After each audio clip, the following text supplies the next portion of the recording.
Royale. Race Royale.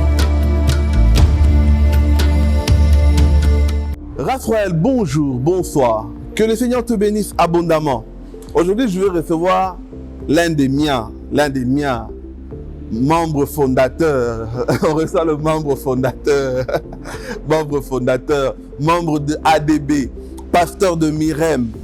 Moi, j'aime bien l'appeler l'enseignant, docteur Aigle. On va le recevoir aujourd'hui. Il va parler de quelque chose qui nous concerne. Comment associer la foi chrétienne et notre côté panafricain? Est-ce que c'est un danger? Est-ce que ce mouvement qu'on revendique, l'histoire, la spiritualité, l'origine, les racines africaines, et on rejette tout ce que l'homme blanc nous a, entre guillemets, ramené, c'est une bonne démarche? On va comprendre tout ça. Alors sans plus tarder, il vient vers moi, l'homme de Dieu, il est en train de marcher vers moi, on va le recevoir. Homme de Dieu, Aigle Royal. Ça va, Papa John? Comment ça va? Ça va, Papa, par la grâce de Dieu. Dieu nous fait encore grâce et nous bénissons le nom de Dieu. Comment se porte l'église Mirem? Très, très bien. Amen. Toute la famille? Vie la santé du pasteur, Yes. l'église aussi va bien. Oh là là, je salue toute la famille Mirem, qui est ma famille, Exactement. ma famille, ma maison. On est là, on fait partie de Mirem. Exactement. Alors tu es Mirem. Si tu n'as pas eu d'église, Mirem est là pour toi. Amen. Alors on mettra les coordonnées de Mirem et leurs informations pour l'église. Si tu veux venir un dimanche visiter, c'est une église où il y a beaucoup de jeunes, il y a un langage très jeune. On parle des choses qui te concernent, tu vas te sentir concerné. Alors sans plus tarder, abonne-toi, invite quelqu'un, partage cette émission, car on va parler de l'histoire de l'Afrique. Okay. Que Dieu te bénisse. Amen. Alors, on va lui demander qu'on puisse nous ouvrir notre maison et puis on va rentrer. Que le Seigneur vous bénisse. À très vite.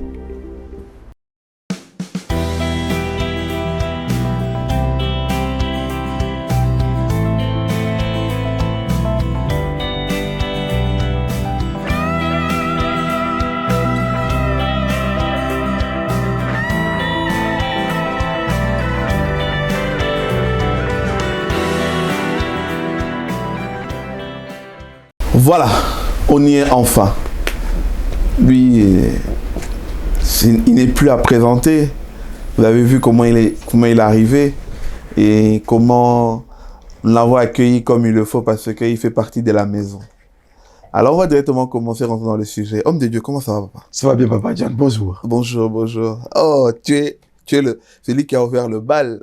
Oui. Et presque 7 mois plus tard ou 8 mois plus tard, je ne sais même plus en détail, tu reviens encore pour des bonnes choses. Oui, merci encore pour l'invitation et pour la confiance pour une seconde fois. Amen. Amen. Papa, ça c'est des sujets qu'on ne pouvait pas appeler une autre personne que toi, hein? Parce que tout ce qui est question de mouvements dangereux qui rentrent dans notre génération, toi en tant que contrôleur, C'est long, ce nom-là. Contrôleur. tu sais encore voir les choses. Alors, d'entrée de jeu, quels sont les mouvements actuels que nous voyons, que nous constatons, qui sont en train de déstabiliser surtout notre génération chrétienne? Ok, d'emblée, merci pour la question. Je pense que je vais répondre sur le plan large en disant qu'il y a plusieurs mouvements. Il y a des mouvements politiques, il y a des mouvements religieux, il y a des mouvements culturels, il y a des mouvements de la spiritualité aussi qui naissent de nos jours et cela bouge. Notre génération, notre foi et notre appartenance. Cela veut dire que si je dois énumérer des mouvements, je vais énumérer peut-être pas mal de mouvements, mais ici, je te laisserai à toi le libre choix de choisir quel est ce mouvement qui te mettra à l'aise pour qu'on puisse développer. Bah alors, moi, je mettrai en avant aujourd'hui 2 mouvements. Ok.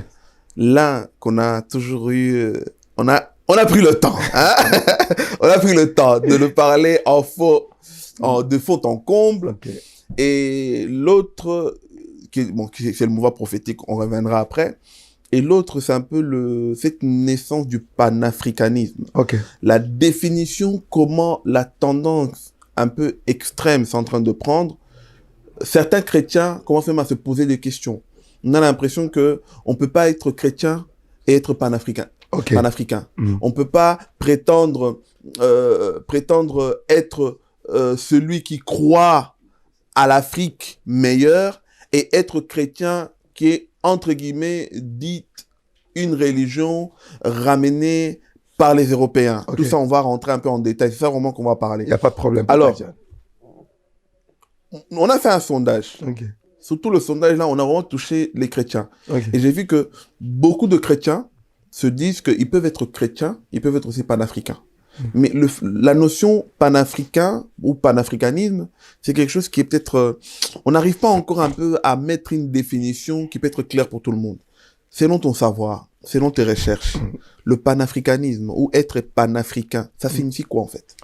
Ok, une très bonne question et nous croyons que peut-être que nous allons apporter quelques vérités. D'accord. Ou quelques éclairages en se disant toujours que on n'a pas les monopoles Tout de à fait. la vérité, c'est-à-dire une contradiction après cette émission est la bienvenue. Tout à fait. Donc, une droit des réponses à ceux qui vont se sentir lésés, c'est toujours la bienvenue. Le mouvement panafricain ou panafricaniste commence au 19e siècle. Ce n'est pas de nos jours.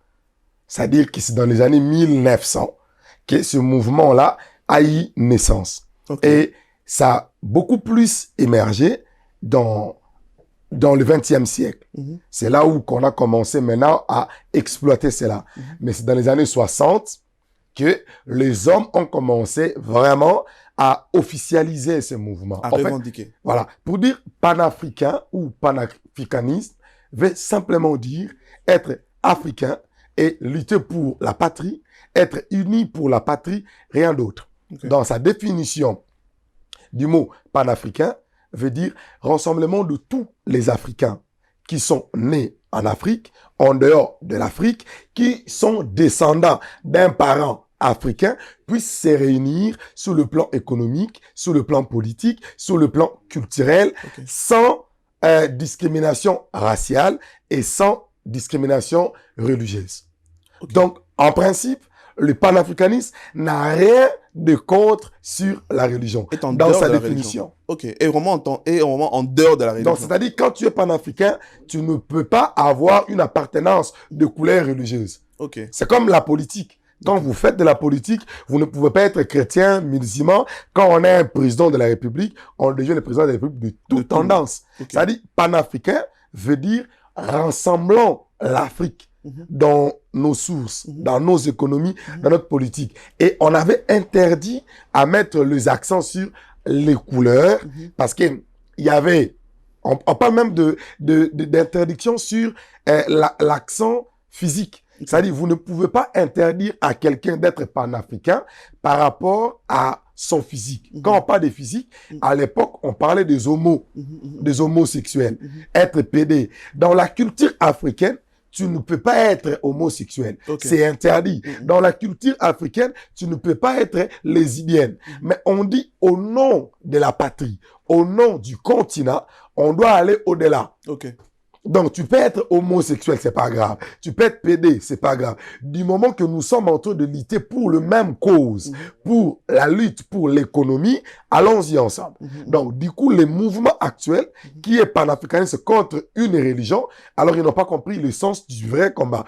Rappelez-moi avant la fin de l'émission que je vous cite quelques noms de ceux qui ont donné naissance à ces mouvements panafricanistes, qui datent d'aujourd'hui de 121 ans depuis que ça a commencé à exister. Là, vraiment, on va rebondir. Alors, parlons de cette tendance actuelle qui est en train de naître. Souvent, on voit des Congolais, des Africains, que pour eux, parler, être, se sentir africain de racine, c'est-à-dire, il faut aussi prendre la culture, la spiritualité africaine. C'est-à-dire que pour nous, il y a une autre spiritualité que autre chrétienne. Limite, si tu es chrétien, pour eux, tu es un vendu. D'où vient cette tendance que pour les Africains, être africain, c'est croire à une certaine logique qui est hors la foi chrétienne. En fait, la première des choses à savoir que Dieu n'a pas de continent. Dieu est créateur de l'univers. Tout ce qui est dans l'humanité est de Dieu. Alors, la spiritualité, il y en a plusieurs sens. La spiritualité, elle est différente de la croyance. Il y a plusieurs spiritualités, mais on n'y croit pas en toutes les spiritualités. Une fois qu'on croit à une spiritualité, on devient quelqu'un qui appartient à cette spiritualité. Dans le monde, il y en a plus de 40 religions qui existent sur Terre. Il n'y a pas que les 4 qui figurent qu'on connaît. On connaît l'islam, les chrétiens, les orthodoxes, et on connaît encore peut-être les hindous ou les autres. C'est-à-dire, mais il y en a 40 croyances qui existent. Voire même plus encore. Voilà, il y en a même plus avec les tendances qui sont en train de naître aujourd'hui. Voilà. Alors, nous... Les divergences par-ci, exactement. Nous, Congolais, et je vais utiliser des termes que mes frères congolais vont peut-être le prendre sur le plan négatif ou pas, mais je vais expliquer. En fait, c'est quand on a la politique de la victimisation, en fait. On veut se victimiser. On pense que le problème qu'on a, c'est l'autre, la raison. On pense que le malheur que j'ai, c'est l'autre. Parce que, après 61 ans de l'indépendance, le Congolais pense que son malheur est toujours l'homme blanc. C'est-à-dire, il ne se responsabilise pas, en fait. Il ne pense pas qu'il a mal géré la nation. Il ne pense pas qu'il n'a pas essayé de faire développer la situation. Pour lui, pendant 60 ans, c'est toujours l'homme blanc. Mais nous parlons de après l'homme blanc. Qu'est-ce que nous avons fait? Tout à fait. Qu'est-ce que nous avions développé pour dire que si l'homme blanc n'était pas là, on serait peut-être allé plus loin. C'est-à-dire, l'homme congolais aime bien dire que la faute c'est l'autre. Quand vous faites un business, quand ça ne marche pas, il dit aïe. Il ne se met jamais en cause. Raison pour laquelle même nos mariages congolais, quand ils se brisent, la faute c'est toujours l'autre. Et quand la faute devient l'autre, on ne se soigne pas soi-même. Et vous allez remarquer que la culture de l'Occident se met en cause. Et il reconnaît que la faute sur lui et il répare. Et surtout l'Occident où l'homme blanc a déjà une démarche où il se dit je n'ai pas la vérité absolue. Tout à fait. L'Africain, c'est comme si tu n'es pas avec moi, tu es contre moi. Exactement. Mais pourquoi on maintient cette mentalité? Ce que je dis, c'est quand on est victime. Vous savez, quand vous êtes dans une situation où tu sens être blessé plus que l'autre, tu as besoin de faire cette clameur publique, que tout le monde soit au courant de ton histoire. Oui, les colons sont venus, ils nous ont colonisés, on nous a coupé les mains. Oui, c'est vrai, frère. Et c'est vrai. Mais ça fait 100 ans, toutes ces histoires-là. On n'est plus dans ça. On est dans un monde moderne maintenant. Aujourd'hui, l'homme blanc ne peut pas venir me couper les mains. Qu'est-ce que je fais depuis qu'il ne me coupe pas les mains? C'est ça la responsabilité aussi qu'il faut avoir. C'est-à-dire, c'est vraiment facile. Quand on ne sait pas comment donner des solutions, on s'attaque à un mouvement qui émerge. Parce qu'au Congo, le mouvement qui émerge aujourd'hui, c'est le mouvement chrétien. Et alors, on s'attaque à un mouvement qui émerge parce que c'est un mouvement qui a solutionné beaucoup de choses dans les familles, qui a solutionné beaucoup de choses dans la société, beaucoup de choses sur le plan politique. Alors, mais ils diront aussi que le christianisme a endormi les gens, a endormi les chrétiens, a endormi les Congolais. Ils n'arrivent pas à se relever. J'aimerais bien, comme je dis dans cette émission, avoir une droit de réponse à ceux qui estiment que le christianisme a détruit ou a apporté quelque chose de négatif, qui viennent nous citer, qu'ils énumèrent. Qu'est-ce que le christianisme a amené de mal? Le christianisme a emmené le fainéantisme. Okay. Le christianisme a emmené le chrétien à rester toujours à croire que la solution viendra du ciel, okay. Qu'il faut toujours prier, au lieu qu'à Bima, Bunda. Okay. Hein, le christianisme est même tout le monde, hein, trop église, okay. Et très peu de solutions de soi-même. Vous savez, il y a une pensée qui me vient en tête en disant que quand on ne s'occupe pas des gens, forcément les gens trouvent des solutions. Nous sommes, vous et moi ici, en Europe. C'est un pays chrétien ou laïque, disons comme ça, mais nous connaissons l'histoire de la Belgique est un pays chrétien. Dans presque toutes les communes, vous allez trouver des églises catholiques. Ce qui veut dire que quand vous trouvez des églises dans un pays, ça signifie leur histoire. C'est-à-dire, ils sont chrétiens à la base. Mais est-ce qu'ils sont les chrétiens qui gouvernent? Non. C'est-à-dire, la politique économique de ces pays a stabilisé sur le plan économique. Si tu es pauvre, si tu es dans la classe moyenne, si tu es riche, qu'est-ce que tu peux produire? C'est-à-dire, aujourd'hui, je peux ne pas travailler. Si j'avais travaillé, j'ai un chômage. Je peux ne pas travailler, j'ai un CPS. Je peux ne pas, j'ai des adultes quelque part. J'ai toujours des associations qui sont mises par la politique de l'État pour subvenir aux besoins. Est-ce que cette politique a été donnée au Congo, exemple, et que l'Église a toujours poussé aux gens de ne rien faire? Quand les gens n'ont plus un moyen de recours, il n'y a que l'espoir qui fait vivre. Alors l'Église a amené l'espoir. Mais c'est ça qu'on critique l'Église. Je préfère celui qui me donne l'espoir que celui qui me promet qu'il ne me donne rien. L'Église te dit, si tu n'as pas eu aujourd'hui, demain tu auras. Du coup, ça te met en confiance de te battre. C'est-à-dire, tu continues à te battre sans le savoir. On m'a dit que si ça ne marche pas aujourd'hui, demain ça marchera. Même si tu meurs plus tard, au moins tu auras l'espoir que je me suis battu. Mais on dit que l'Église a transmis la peur. Au lieu que le Congolais se lève, qui marche, qui sort dans les rues, qui se lève pour pouvoir chasser le pouvoir en place, les Congolais, tellement qu'on lui a mis cette peur-là dans la tête, le Congolais a peur de sortir. Raison pour laquelle j'ai dit qu'il faut revenir vraiment dans la racine historique. L'Église ou la religion n'a pas pour but de combattre les politiques. La religion ou la croyance a pour but de sauver l'âme. Parce que le politique ne sauve pas l'âme, ne guérit pas l'âme. Le politique sauve ce qui est social, ce qui est physique, ce qui est le problème de conflit. C'est-à-dire, il y a le droit qui existe, il y a la médecine qui existe pour soigner de ce qui est physique, mais ce qui est de l'âme. C'est là où on parle de la spiritualité. Il y a même une phrase ou un mot que nous, qui venons de l'Afrique, on utilise la cure d'âme. C'est-à-dire le moyen de guérir l'âme, jusqu'à rendre l'âme de quelqu'un être guéri. Parce que quand l'homme subit tous ces problèmes que la société, que l'État lui présente, ce n'est pas dans le physique qu'il le ressent, c'est dans son âme intérieure. Vous voyez? Et nous, le travail que nous avons, c'est de guérir l'âme. L'âme, une âme qui est guérie est une âme de paix, est une âme qui peut encore croire, qui peut encore rebondir. Et c'est parce qu'on pense que les églises ont un rôle à jouer dans la politique. Non, il y a séparation entre église et État. C'est deux organes qui ne marchent pas ensemble. Parce que nous avons des choses que nous devons dire que rien que la vérité. La politique va te dire les secrets d'État. Nous, on n'a pas de secrets. Nous allons te dire qu'il faut pardonner même si quelqu'un a tué ton enfant. La politique te dira qu'il faut ramener quelqu'un là en prison. Mais on n'a pas la même politique. Est-ce que cette âme-là, lorsqu'elle est guérie, elle doit rien faire? Elle doit pas se battre, elle doit pas se lever contre la nation? Non, en fait, le problème est que le rôle pour nous n'est pas de créer des rebelles.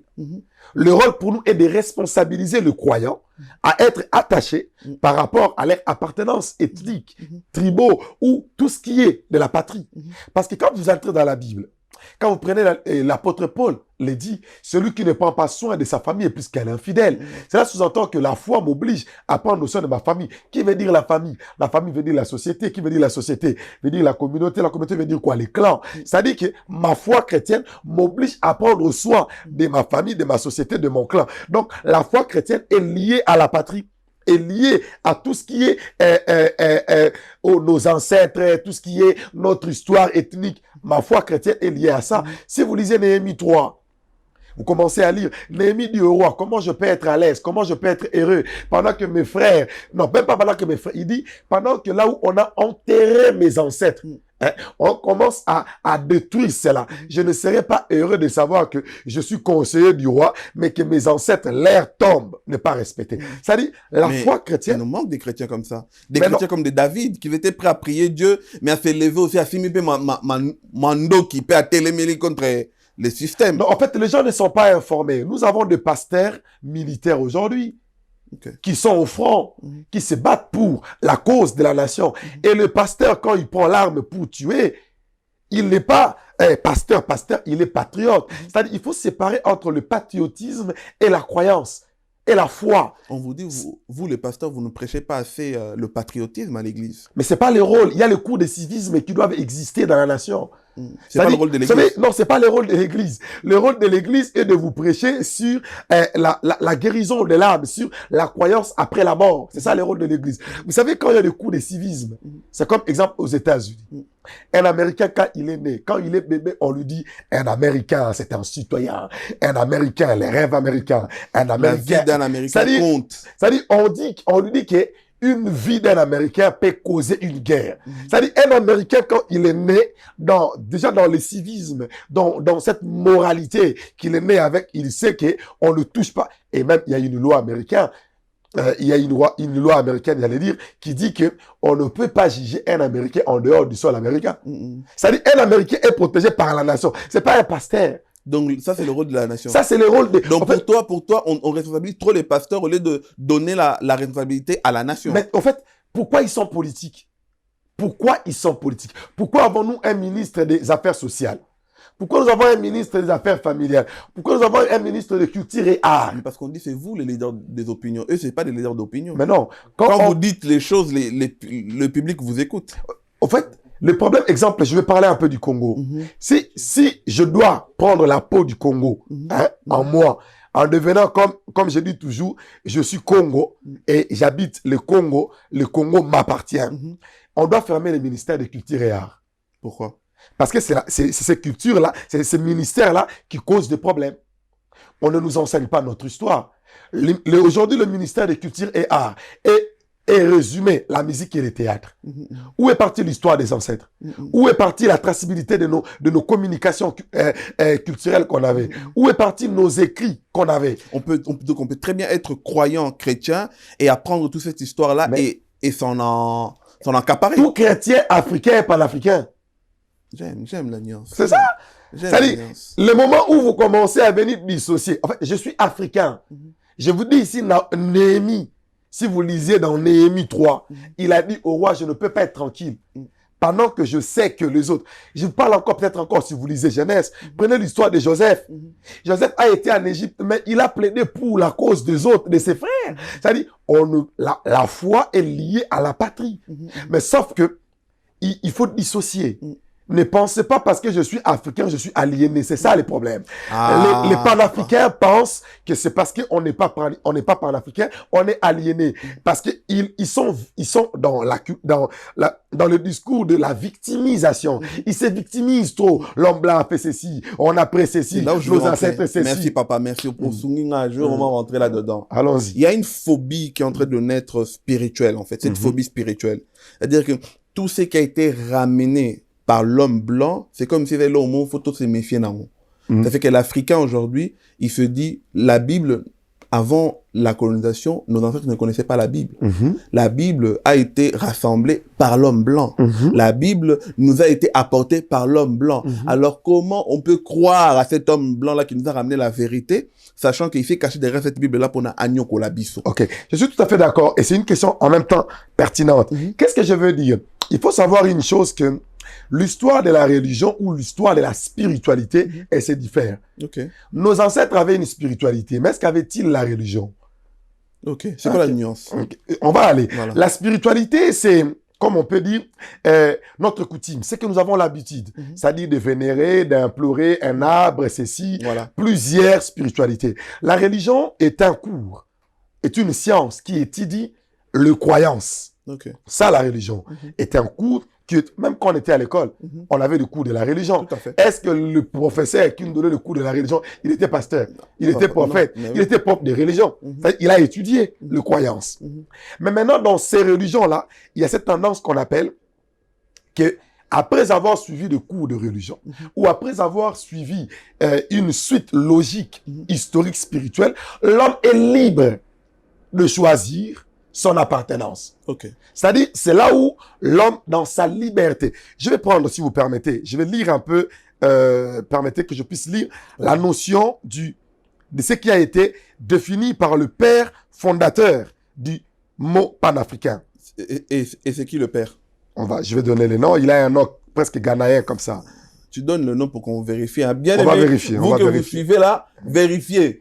C'est un docteur, c'est un pasteur, mais il peut aussi nous mentir. Hein. Donc, s'il nous a menti, mettez dans les commentaires, non, il va été, c'est pas lui, c'est pas lui. On va y aller. On va arriver, donc prépare-toi parce que la question après, c'est pour savoir un peu hein, les binzamizambi qu'il y a, parce que on a une génération, on commence à croire aussi que non, le mot kindoki qu'on a diabolisé aujourd'hui, nos ancêtres, le mot kindoki l'ont utilisé dans le bon sens. On va comprendre un peu si le pasteur peut justifier ça. Ok. Voilà. Je prends ici, on dit le mot panafricain a apparu à la fin du 19e siècle, comme je vous ai dit tout à l'heure. La source? C'est-à-dire, c'est pas nouveau. C'est dans quelle source, papa? Donne la source. Vous pouvez aller lire le livre d'Édouard Wilmot, les gens qui ont créé, donc les auteurs. Vous pouvez aller même sur Google si vous voulez. Vous écrivez juste panafricain ou panafricanisme. Vous allez avoir ça. On dit le mot panafricain a apparu au 19e siècle lors de la préparation du premier conférence panafricain de 1900. Historiquement, l'idée s'est développée en la réaction de conséquences de mentalité progressive des esclaves américains. C'est-à-dire, ça n'a même pas commencé en Afrique. Ça a commencé en Amérique. Parce qu'il y avait le noir qui était esclave et qui n'avait pas un mot à dire. Je vais citer quelques écrits, comme j'ai dit ici. Il y a eu les discours de ceux qui sont considérés comme étant des figures fondatrices, parmi lesquelles on trouve Édouard Wilmot, on trouve Antenor, et au XXe siècle, on trouve d'autres figures aussi. On trouve Benito, on trouve Joël Augusto, les gens qui ont parlé de ça. Et plus tard, on va parler de celui qui a créé même l'Union africaine, que nous parlons aujourd'hui, de l'Union africaine. Et le nom de celui qui est le père fondateur, il s'appelle Ghaneye Kwame Nkrumah. Ghaneye Kwame Nkrumah. C'est-à-dire, si vous lisez l'histoire de l'Union africaine, l'Union africaine est née du panafricanisme. Comme on disait OIA aujourd'hui. L'OIA aujourd'hui est né de ce mouvement-là. Donc, ce n'est pas un mouvement nouveau. Aujourd'hui, c'est l'acharnement de la victimisation que nos frères africains pensent que la religion a contribué sur l'échec du continent. Sur l'échec de l'histoire politique ou de l'histoire identitaire de notre appartenance. Pourtant, non. Moi, je suis fils d'un chef coutumier. Mon arrière-grand-père était chef d'un clan. C'est-à-dire, je connais l'histoire de chez nous. Et je sais que... Papa, au bandit bien, quand tu parles du chef coutumier, aujourd'hui, parce que, facilitons un peu, rentrons dans la tête de ceux-là qui pensent que notre spiritualité a été diabolisée. Aujourd'hui, quand on parle d'un chef coutumier, on voit seulement la sorcellerie derrière. Est-ce que tout chef coutumier était sorcier? Est-ce que toute notre civilisation, notre structure qui était chef coutumier, toutes ces choses-là étaient forcément mauvaises? Je dirais non. Pourquoi je dis non? Mais la nuance arrive quand on a une autre croyance. En fait, le fait de dire aujourd'hui que, exemple moi, je donne un exemple. D'où je viens dans ma tribu, on est considéré comme étant les Dioka. Dioka veut dire les gens qui sont à côté du roi, qui l'amènent, qui les sécurisent pour avoir le pouvoir. Mais notre roi, pour être roi, il devait manger sa maman. Vivant. C'est-à-dire, on a dû tuer sa mère biologique. Balambie. On l'a préparé. Non, Kindokité, il n'y a pas eu de mystique. D'accord. Ça a été comme ça. C'est un cannibale. Voilà. Ça dit que notre roi était un cannibale, mais il devait manger sa mère. D'accord. Et il a mangé sa mère, et avec le village vivant, ils ont mangé. Et de là, on a dit, il est maintenant le roi de tout le monde. De nos jours, pour devenir roi de notre tribu, est-ce que je dois bouffer ma mère? Non. Pourquoi? Mais est-ce que toi, docteur, comme tu es assis dans la parole de Dieu, tu peux devenir encore chef coutumier comme tu es là? En fait, oui, je peux devenir chef coutumier. Ah ouais? Il n'y a aucun problème pour devenir chef coutumier. Non, en fait, c'est là où j'ai dit que... Je suis tout à fait d'accord, je comprends. Je comprends la peur et l'enseignement qu'on a amené par rapport à ça. Je vous dis que même si je ne suis pas docteur, même si je ne suis pas pasteur, étant humain au 21e siècle, est-ce que je peux bouffer ma mère pour être roi? Non. Voilà, c'est-à-dire que le monde a évolué. Le problème n'est pas au niveau seulement de la religion. Le problème est que l'homme, parce qu'on est trop victime, on veut rester, mais quand maintenant nous rentrons, on ne se limite pas seulement là. À l'époque, là, on ne pouvait pas aller épouser dans d'autres territoires, dans notre collectivité. On devait épouser que dans notre propre collectivité. Des cousines. Voilà. Est-ce qu'aujourd'hui, on peut le faire? Ça n'a rien à voir du christianisme là-dedans.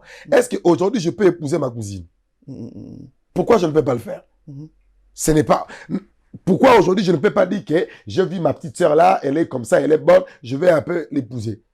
Est-ce que c'est la Bible? Le monde évolue. Le monde est en train d'évoluer, pardon. Et plus le monde évolue, l'homme, l'humain, doit apprendre aussi à s'adapter. Mais on a dit que tu évolues, mais tu perds tes racines. Mais non. Tu oublies ton histoire. Non, le problème est que... Aujourd'hui, tu diabolises. Non, mais... Le Mami Wata qui était vu comme une bonne chose, qui était considéré comme une puissance, une déesse de l'Afrique, aujourd'hui, elle est diabolisée comme une sorcière. Voilà pourquoi je dis que j'aimerais vraiment avoir une émission, je le demande vraiment, à haute voix, parce que à en avoir en retour. En fait, même les Mami Wata ont été combattus par nos ancêtres.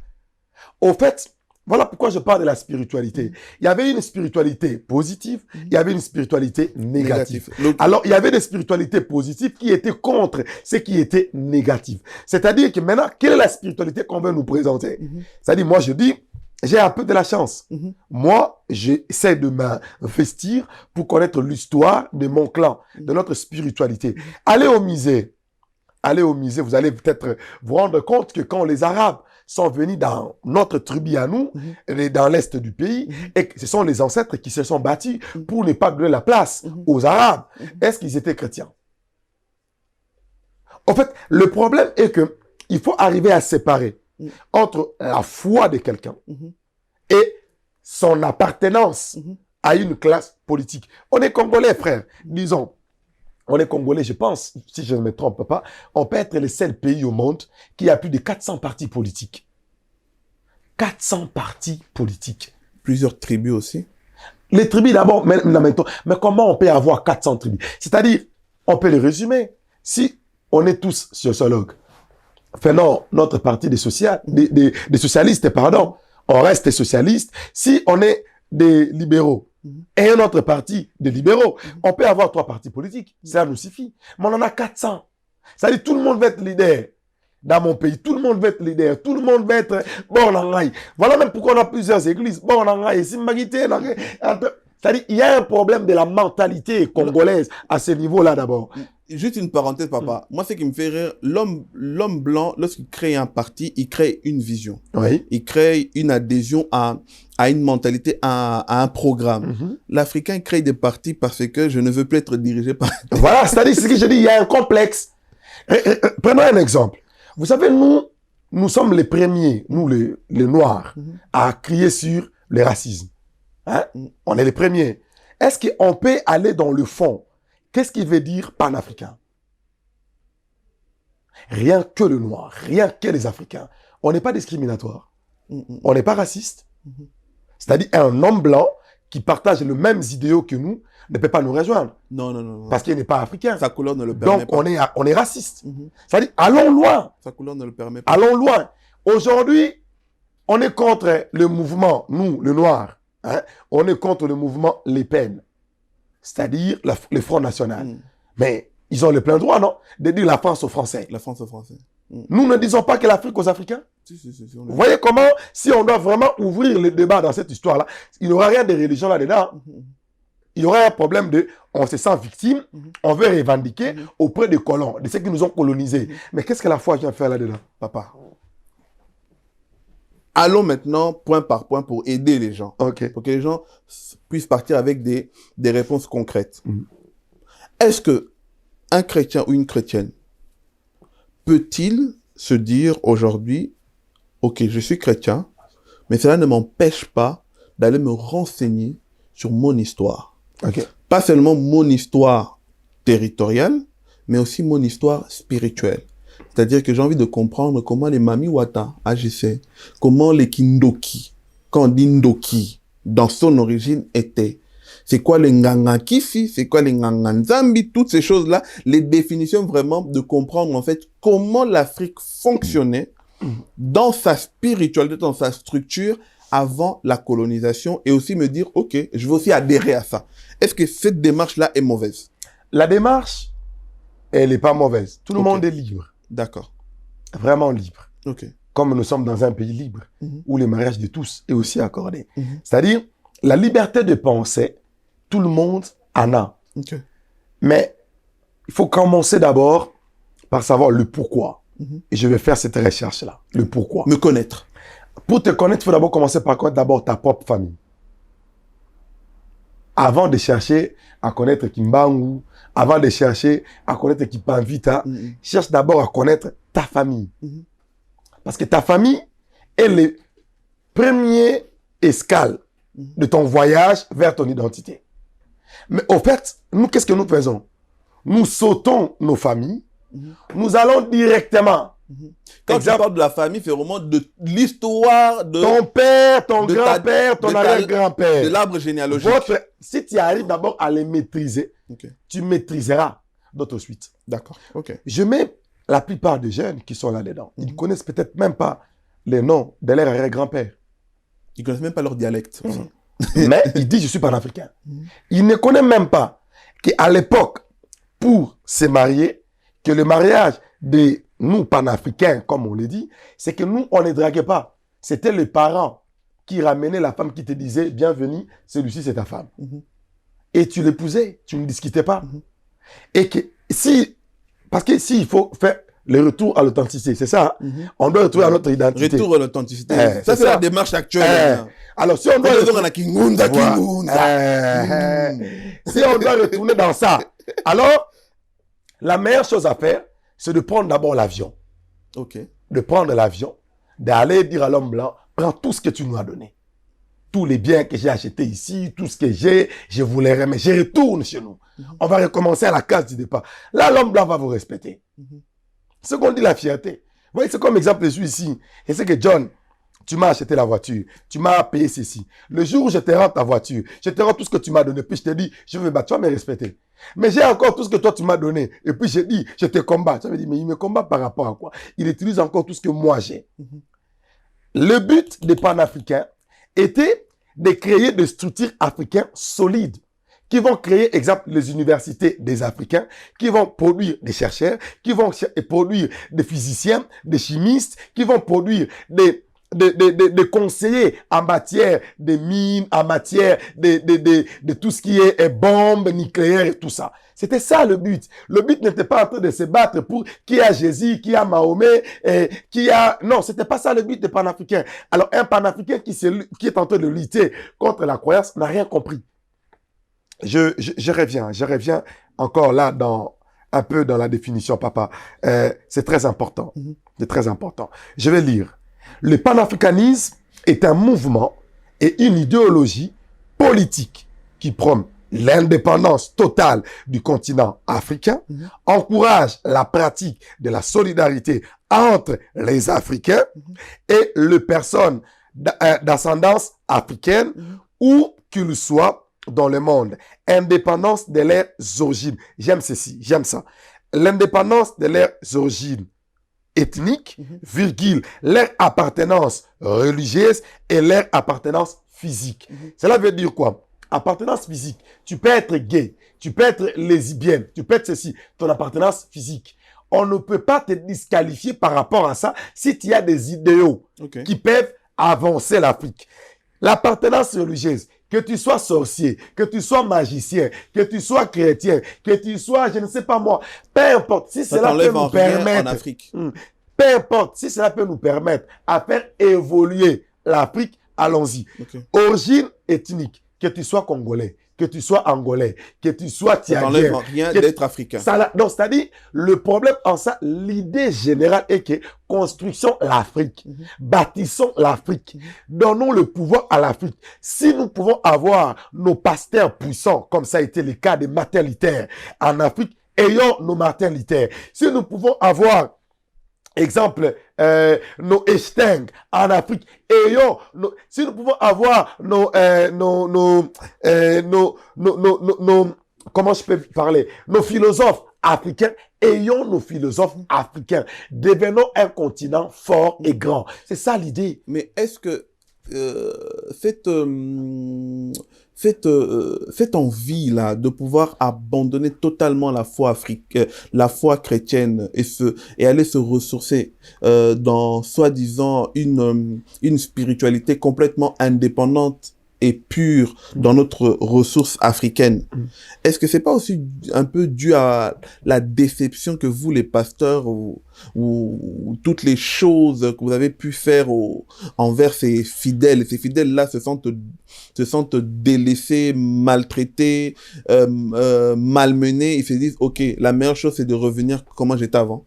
Tout à fait d'accord. En fait, le problème, c'est comme je vais peut-être revenir encore à ma définition de tout à l'heure pour dire que nous, comme étant des pasteurs, nous ne sommes pas des dieux, nous sommes des humains. Et toute œuvre humaine n'est pas parfaite. Vous voyez, il y a toujours des imperfections.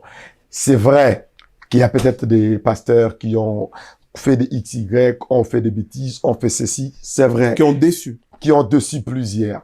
Mais j'ai toujours dit, j'ai martelé quelque chose ici, la politique de la victimisation. C'est quand tu penses que c'est l'autre qui a causé, c'est l'autre qui a fait ceci, c'est l'autre qui a fait ceci, ça devient un souci, papa. Vous voyez, je ne suis pas contre aller à la recherche identitaire. C'est très bien. Mais la recherche identitaire, C'est la seule chose qui doit te permettre à te connaître. Mais ça n'enlève à rien ta vie de foi. Moi, je suis un panafricain. Je me bats pour l'Afrique. Je lutte pour l'Afrique. Et je veux que les valeurs de l'Afrique soient respectées. Nos coutumes, tout ce que nous avons comme valeurs soit prôné. Mais le problème que je me dis, on doit apprendre à dissocier. Vous voyez? On doit apprendre à dissocier. On doit vraiment apprendre à dissocier. C'est la seule chose qui nous permet à savoir que les pasteurs en foutaient. Les hommes de Dieu en foutaient. Et les églises ont commis beaucoup d'erreurs. Mais c'est parce que deux fois, nous aussi, les pasteurs, on a cru que notre rôle était de faire le rôle politique. Notre rôle n'est pas ça. Notre rôle est de conscientiser le peuple en leur disant, battez-vous. Si ça ne marche pas aujourd'hui, demain, ça va aller. Un politique ne peut pas le dire. Est-ce que ce n'est pas aussi à cause de vous, les prophètes, vos collègues prophètes? Ils ont jeté des prophéties à tout vent, ces prophéties-là non accomplies, ces prophéties-là en tâtonnement, qui a fait que le peuple commence même à remettre la foi chrétienne, commence à remettre Christ en question à cause de vos prophéties, à cause de vos mouvements prophétiques? J'aurais vraiment voulu être à l'époque des apôtres.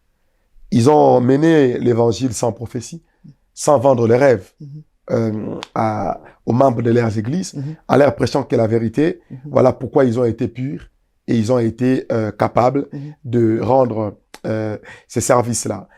Le fait de vendre un rêve en disant « tu vas exceller, tu iras de l'avant, tu iras ceci », sans savoir dans la communication, tu me vends quelque chose et que je peux m'attacher à ça. Mais si tu me parles de moi, tu ne me vends rien, mais tu me pousses à travailler sur moi. L'évangile pousse l'homme à travailler en lui.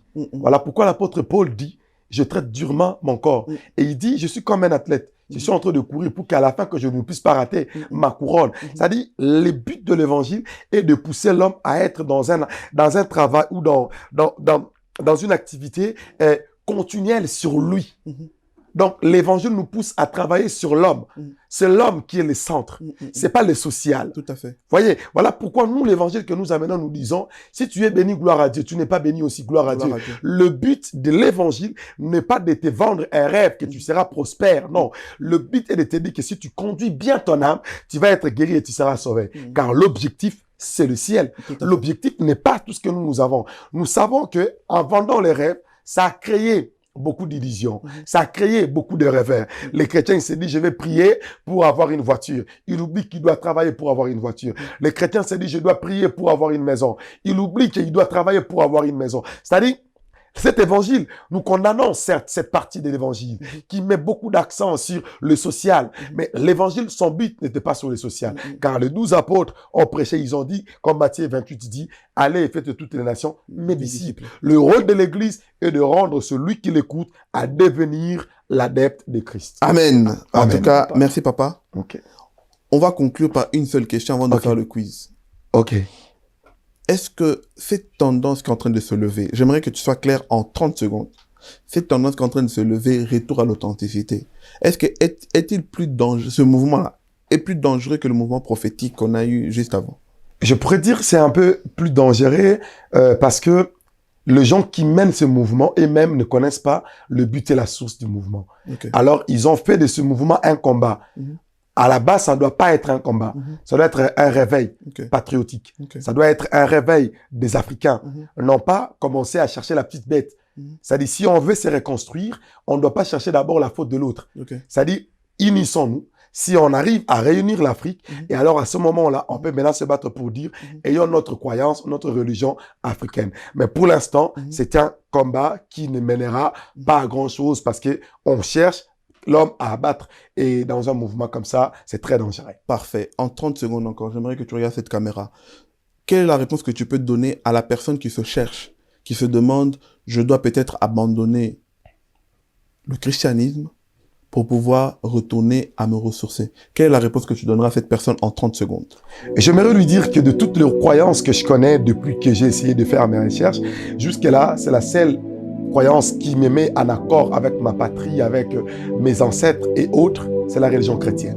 C'est-à-dire, peu importe l'origine de ce que tu peux connaître sur ton histoire, la religion chrétienne ne t'empêche pas à continuer à demeurer croyant et à demeurer aussi africain ou en demeurant patriote de ta terre ou de votre groupe ethnique. Mais simplement, j'aimerais dire, la peur que je peux avoir comme étant homme de Dieu, c'est celui de chercher à penser que la foi chrétienne est dissociée avec ton appartenance chrétienne, africaine. J'aimerais seulement te garantir que reste africain et garde aussi ta foi chrétienne. Dieu voulant, nous reviendrons avec le sujet encore dans ce sens ici pour beaucoup plus approfondir. Est-ce qu'on peut terminer par une prière encore en 30 secondes où tu vas prier pour cette personne qui est en train de douter en ce moment? Ok, prions. Tendre Père, nous savons une seule chose, la Bible dit, vous connaîtrez la vérité et la seule vérité vous affranchira. Et la Bible que nous prêchons dit que la vérité, c'est toi, le Seigneur Jésus-Christ de Nazareth. J'ai prié pour toutes les personnes qui sont en train de se chercher, éclaire-les. Parce que c'est toi qui es notre lumière. Et quand tu nous parles, nous finissons par être éclairés. Tous ceux qui sont dans la confusion, enlève la confusion. Et mets en eux, Père éternel, la foi de t'appartenir et de rester attachés à toi. Ceux qui se sont égarés, qu'ils retournent auprès de toi. Au nom de Christ et Jésus, nous avons ainsi prié. Amen. Amen, amen, amen. Amen. Merci, homme de Dieu. Merci, Papa. De toute façon, ceux-là qui nous connaissent, ils savent que l'homme de Dieu, c'est l'homme de la maison. Il reviendra encore très vite. Alors, c'est une première pour toi. Tu vas faire le quiz, hein? Ah, je ne me suis pas préparé. Alors, tu seras préparé, papa. Toi, tu n'as pas le choix. Toi, tu dois montrer l'exemple. De toutes les façons, Ah. je ne suis pas obligé à répondre à toutes les questions. Allons-y. Merci à la famille Odesha. On y va. On est prêt pour le quiz. Voilà. Première question, papa. Tu dois regarder ici. Hein. Faut pas me regarder pour que je ne dise pas que je donne des réponses. Donc, la logique, elle est simple. Je dis dans quel livre se trouve ce verset et je te donne deux solutions. Tu dis si c'est dans tel livre ou c'est dans tel livre. Seigneur, aide-moi. Voilà. Première question. Dans quel livre se trouve ce verset? C'est lui qui demeure sous l'abri du Très-Haut, repose à l'ombre du Tout-Puissant. Est-ce que ce livre se trouve dans 1 Jean ou se trouve dans Psaume? C'est psaume. Yes. 1 sur 1. Deuxième C'est livre. là. Dans quel livre se trouve ce verset? Et que nul ne soit justifié devant Dieu par la loi. Cela est évident, puisqu'il dit « Le juste vivra par la foi ». Est-ce que ce livre se trouve dans Galates ou se trouve dans Romains? Dans Galates. Yes, 2 sur 2. Troisième, toujours la même logique. Dans quel livre se C'est trouve... stressant quand même. Dans quel livre se trouve ce verset? Une réponse douce calme la fureur, mais une parole dure excite la colère. Est-ce que ce livre se trouve dans 1 Roi ou dans le Proverbe? Proverbe. Yes, 3 sur 3. Oh, en train d'avancer bien là. Il reste combien de questions? 2. Ah, ok. J'ai déjà plus la moitié, c'est bon. Non, même si je suis les deux autres, c'est pas grave. Dans quel livre se trouve ce verset? C'est pourquoi aussi Dieu l'a souverainement élevé et lui a donné le nom qui est au-dessus de tout nom. Ce livre se trouve dans Tite ou dans Philippiens? Philippiens. Yes, 4 sur 4. Oh, mais tu dois faire 5 sur 5. Hein. Tu dois justifier ton doctorat. Non. Allez, dernière question. Je vais échouer expressément à la dernière question. Dans quel livre se trouve ce verset? Celui qui a été, fait qu'il sera. Et fait qui se fait, c'est fait qui se fera. Il n'y a rien de nouveau sous le soleil. Ça, c'est facile. Hein. Est-ce que ce livre, c'est dans le livre d'Apocalypse ou dans le livre d'Ecclésiaste? Ecclésiaste. 5 sur 5. Il dit tout béni, ça va. Allez, ça est béni. Il a montré que c'est un enseignant de la parole. On a reçu aujourd'hui pour vous le pasteur de l'église Mirem. On bénit toute la famille Mirem de Belgique, de France, de partout. Que Dieu vous bénisse abondamment. Pasteur, sois béni. Amen. Merci aussi pour l'invitation et merci à toute l'équipe de Onesha Production. Amen. À très vite, papa. Ok, à très vite.